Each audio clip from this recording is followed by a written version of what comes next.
Hello everyone! In this lesson we will learn about the famous loop in WordPress. Before we worry about what that means, let's first give ourselves a goal. So let's imagine that on the home page of our website we want to output our most recent blog posts.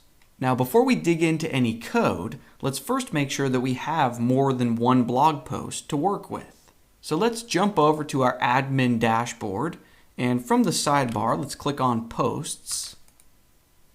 So at the moment, I just have the one single Hello World demo post, but let's go ahead and create a few dummy posts right now, just so we have multiple posts to work with. So for the title, let's just say Test Post, and then you can just type out a bit of gibberish or paste in some lorem ipsum, doesn't matter, but go ahead and click Publish. And why don't we create at least one more dummy post? So add new, I will call it second test post, add a bit of dummy content, and go ahead and publish again. Okay, so now if I click on posts from the admin sidebar, you can see that I have 3 posts. So now we can go ahead and learn how to output those blog posts onto our home page here. Let's go ahead and jump over to our text editor program. And in our theme folder's index.php file, let's delete all of this test code from our previous lesson. Okay, so we've got a clean slate. Let's go ahead and jump into PHP mode. And then let's create a while loop. Okay, so the word while, and then a pair of parentheses. And then right after that, a pair of curly brackets. Okay, so this is our empty skeleton of a while loop.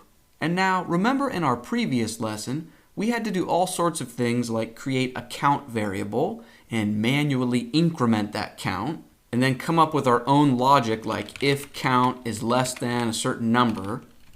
Well, this time around, we don't have to do any of that. We are no longer trying to work with hypothetical lists of names. Now we are trying to work with real WordPress content. And WordPress gives us the exact tools and functions to do that without breaking a sweat. So within the while loop parentheses here, all we need to do is use a special WordPress function named have_posts.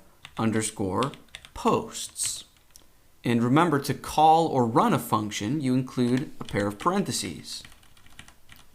So forget about programming. This almost makes sense just from an everyday English standpoint.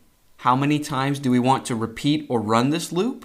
Well, keep looping as long as or while we still have posts to loop through. Okay, and then within the curly brackets, what do we want to do once for each blog post? Well, before we try to output the title or the content of a post, first we need to call a WordPress function named the_post. This is a WordPress function that we can call and leverage, and it does several important things for us. Remember in our previous lesson we had that count variable? Well, we don't need to do that now because this ThePost function will keep track of which post we are currently working with. So each time our while loop runs, this ThePost function will tell WordPress to get all of the relevant information about the next post ready for us to use. So check this out. Right after this the post and then a semicolon, why don't we drop out of PHP, and then on this line where we are closing the curly bracket, let's drop back into PHP. And what this does is now in between those two lines where my cursor is now, we are still within the while loop, but now we are in HTML mode. So let's go ahead and create a heading level 2 HTML element. And inside the headline, if I say hello and then save this and refresh, we see 3 hellos because we have 3 blog posts. Now obviously it's not very useful to just say hello. Instead, we probably want to output the title of each blog post. Now watch how easy this is. In between the headline, let's drop into PHP. And now we can use a WordPress function that is conveniently named the_title. Okay, so we just call this function. Let's save this and refresh. Cool, we've got the title for each post. Next, let's try to output the body content for each post right below the title. So back in our code, underneath this H2, let's just drop down to a new line. And I want to call a PHP function, so let's go back into PHP mode. And you might be able to guess the name of the function that we want to run. Its name is the_content. Semicolon. Okay, and then maybe right below this line, why don't we add an HTML horizontal rule just to create some sort of visual separation between each of the 3 posts. In the real world, we would use CSS to accomplish that, but this is a quick and dirty solution. So let's save this. Looks good. Let's give ourselves another goal. Let's imagine that whenever we click on one of the headlines, we want to be taken to a detail screen for just that one single particular post. So if we want to turn the headlines into links, if you've ever worked with HTML before, you know that we just want to wrap this content here in A tags. Okay, so right before the title, let's open up an HTML A tag. And then right after the title gets output, let's close that A tag. Okay, and then in HTML, you give the opening A tag an attribute named href. And this tells the web browser where it should go when someone clicks on the link. So the question becomes, what do we want to type within these quotes? What URL do we want to send the visitor to? Well, you might have guessed it, but WordPress has a function that will output the perfect URL here. So within the quotes, let's drop into PHP, and then let's call a function named the_perm, as in permanent, permalink. Parentheses, because we're calling the function. Okay, let's go ahead and save this and test it out. Cool, so the headlines look like links, and if I click on this first one, I'm taken to a screen with only that one single post. And more importantly, notice the URL up here in the address bar. WordPress automatically knows what data to query from the database based on the URL that we visit.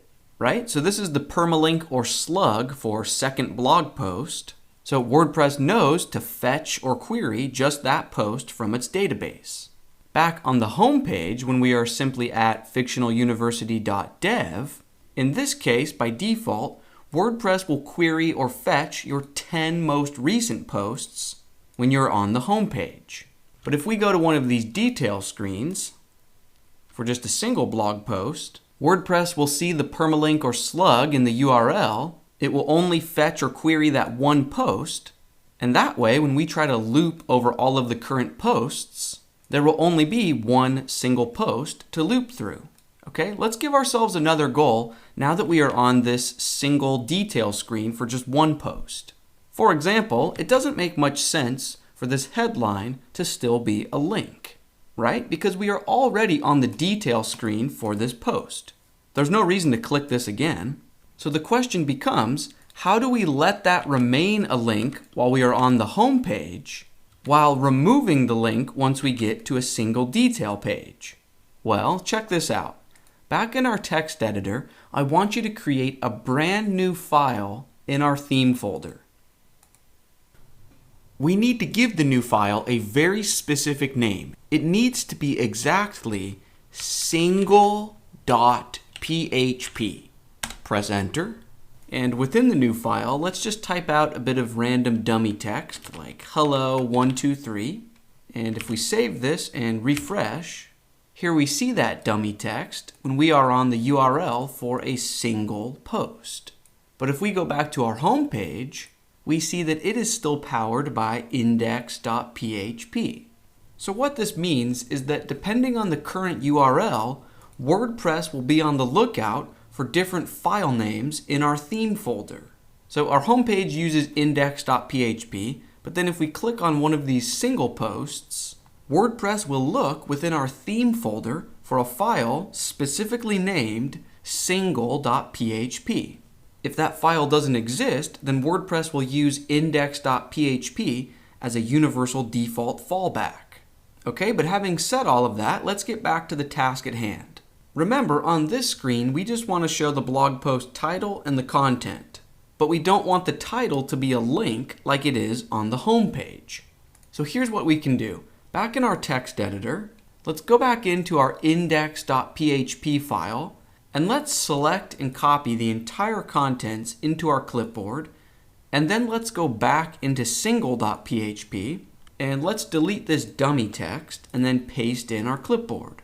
And now let's simply remove the A tags that surround the title. So let's delete the closing tag and let's delete the opening tag here. And now let's go ahead and save and refresh. Cool. So now on the home page, each headline is a link, but then once you click on one of those, since you're already on the detail screen, there's no need for the headline to be a link. Cool. And we can adjust our single.php file further to maybe remove this horizontal rule line because there's no need to separate the content from anything below it. So back in our text editor, let's delete that HR element. Perfect. Okay, now at this point, let's change gears. So far in this lesson, we've been working with posts, but WordPress also has pages. So for example, let's jump back into the WordPress admin dashboard, and in the left-hand sidebar, let's click on Pages. And we could try to work with this sample page, but just to make sure everyone's on the same page, why don't we use the Add New button to create a new page. Let's give it a dummy title like Test Page 123. And then for the content, let's just include a bit of dummy lorem ipsum text. Then go ahead and publish or save the page. Okay, and now you'll notice this permalink here. You can always click this to preview the page. Cool, so that takes me to a screen with only the content for that one page. And if we look in the URL bar, we can see the slug for that page. However, even though this screen only displays information for that one single page, we see that the headline is still a link, which means that this URL and this screen is being powered by index.php instead of single.php. And that's because WordPress only uses the single.php file for individual posts. For individual pages, WordPress looks in our theme folder for a file named page.php. So why don't we go and create that file right now? So back in our theme folder, let's create a new file. Let's name it page.php. And instead of typing out the loop code again, why don't we just go into single.php, copy all of this into our clipboard, and then paste that into the new page.php. And just to prove to ourselves that this is indeed the file being used, maybe right above this heading level 2, why don't we create a heading level 1 that says, "This is a page, not a post." Let's save this, refresh. Cool, so we see this, which proves that we're using page.php. Here's the title and the content. If we go back to just fictionaluniversity.dev homepage, this is powered by index.php. And if we click on one of the blog posts, this screen is powered by single.php. So the important concept for this lesson is that depending on the URL you visit, WordPress is going to use different files in your theme folder to control what you see on the screen here. And even though we have these different files like page, index, and single, they all have one very important thing in common, and that is that they all use the famous loop, which is this general pattern of doing something once for each item in a collection, even if that collection only has one item in it. Okay, but in the WordPress universe, the loop is a famous term. Any WordPress developer will know what you're talking about if you mention the loop. The loop is at the heart and soul of WordPress, and it's something that we will use again and again throughout this course. Now that's actually going to bring this lesson to a close. In our next lesson, we will learn how to create a global or universal header and footer. Should be a lot of fun. Let's keep it rolling, and I will see you then.